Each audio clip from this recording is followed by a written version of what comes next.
안녕하십니까, 이진영입니다. 측량 및 지형 공간 정보, 우리 첫 번째 과목 측지학에서 첫 번째 장은 총론에 해당하는 내용입니다. 총론은 모든 과목에서 중요하듯이 그 과목의 어떤 방향성을 나타내는 그러한 부분이 총론에 해당하는 내용이고요.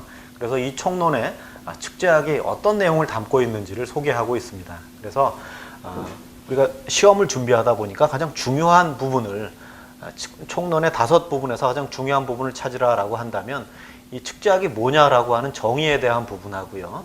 그 다음에 측지학이 어떻게 구분되느냐라고 하는 이 두 부분이 사실 같은 얘기입니다. 그러니까 개요하고 물리학적 측지학, 기하학적 측지학에 대한 이 두 부분이 같은 내용이고요. 그래서 같이 묶어서 여러분이 기억하시면 되겠고, 측량을 구분을 할 때 우리가 크게 대상 공간에 대해서 구분하느냐 혹은 면적에 대해서 구분하느냐, 이렇게 두 크게 구분을 할 수가 있는 내용 중에 평면 측량과 측지학적 측량에 대한 부분은 계산 문제로든 설명 문제로든 굉장히 빠지지 않고 많이 출제되는 그러한 부분이기 때문에 이 부분은 반드시 기억해야 될 부분이 되겠습니다. 물론 그러다 보니까 다 중요하다 그렇게 돼버렸는데, 대상 공간에 대한 부분은 지표를 대상으로 할 거냐 혹은 공간을, 그러니까 우주 공간을 포함한 공간을 대상으로 할 거냐 혹은 지하를 대상으로 할 거냐 해양을 대상으로 할 거냐라고 하는 그 대상 공간에 대한 측량의 구분을 얘기할 수가 있겠고요. 그 다음에 전통적으로 SI 단위계라 그래서 국제 단위계에 대한 한 7개의 단위를 우리가 알아두실 필요가 있겠다. 이거는 한 2000년 이전에는 좀 굉장히 많이 출제되던 분야였었는데 출제 빈도는 굉장히 많이 떨어지는 그러한 추세가 되겠습니다. 그래서 측지학 총론에서는 정의를 살펴보시고, 그 다음에 면적, 평면 측량에 대한 혹은 측지 측량에 대한 구분, 그리고 거기에 대한 계산식, 이 부분을 잘 기억을 하시면 되겠습니다. 그 다음에 대상 공간에 대한 내용도 물론 다루긴 하겠지만 이 부분은 나중에 어떻게 연결이 될 거냐는 연결고리로 여러분이 좀 기억을 해 두시면 되겠죠. 자, 그래서 먼저 개요를 살펴보시면 측지학이라고 하는 것은 지구 내부의 특성이나 지구의 형상 및 운동을 결정하는 측량이라고 얘기할 수도 있고요.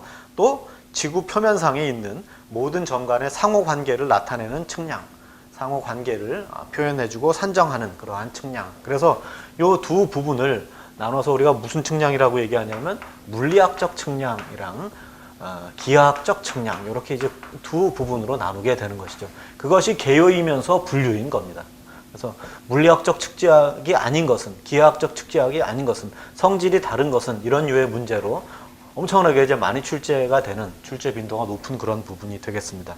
서두에 말씀드린 것처럼 물리학적 측지학에 대한 부분들은 지구의 형상이나 운동, 우리가 지구를 대상으로 하는데 지구의 형상이나 운동을 혹은 지구 내부의 어떤 특성을, 이런 부분들을 다루는 내용이 물리학적 측지학이다라고 한다면, 기하학적 측지학은 상호관계에 대한 부분입니다. 상호관계에 대한 부분으로 구분할 수가 있어요. 그래서 측지학을 우리가 얘기를 하면 측이라고 하는 건 이렇게 이제 관측한다라고 하는 측에다가 지는 땅지자를 의미하게 되겠죠. 그래서 땅지가 의미하는 것은 지구, earth 얘기하는, 우리 지구를 얘기하는 거기 때문에 측지 그러면 이게 지구를 관측하는 그러한 어떤 학문이구나, 이렇게 얘기할 수가 있습니다. 그러다 보니까 대상이 지구가 되고요. 이거 상호관계도 지구에서의 상호관계입니다. 지구에서의 상호관계니까 X, Y, Z에 대한 평면적인 위치관계, 수직적인 위치관계, 이런 부분들을 우리가 다루는 내용이 되겠습니다. 그래서 측지학적 분류에, 측지학에 대한 분류를 보면 기하학적 측지학을 먼저 살펴보면 3차원적인 위치관계, 3차원적인 위치관계, 지금 보면 X, Y로 2차원이 되고 또 높이값 1차원을 더해서 3차원이 되는 거죠.